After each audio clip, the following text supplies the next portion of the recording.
La Laura Kotniraigne en tant que candidate de la mouvance Ravalomanana aux prochaines présidentielles, un non-respect de la parole donnée.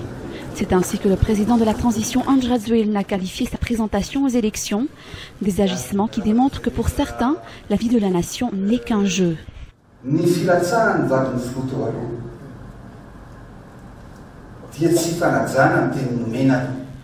En se présentant au présidentiel, l'épouse de l'ex-président n'a pas respecté la parole qu'elle a donnée.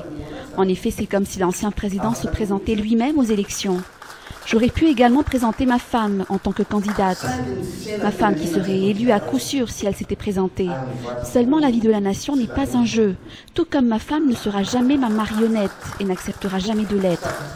Il y a eu non-respect de la parole donnée. Un accord tripartite a été signé entre l'État malgache, la famille Ravalomanana et la SADC, mentionnant que la Laura Ravalomanana sera au pays pour raisons humanitaires et qu'elle s'engageait à ne pas faire de la politique durant son séjour. Et pourtant, quoi de plus politique que la présentation aux élections?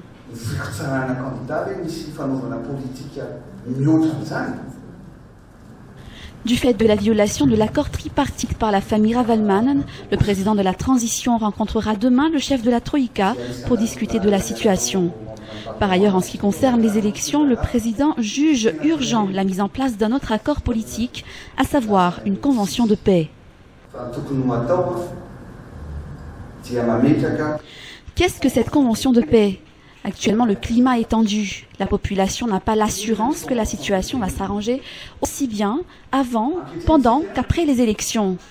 Tous les politiciens, sans exception, sont responsables de la situation actuelle. Ils ont occupé la scène politique pendant 4 ans. Les politiciens doivent ainsi s'engager à ne plus entraver à la bonne marche de la vie de la nation malgache. Ni fiainany vaoka malagasy.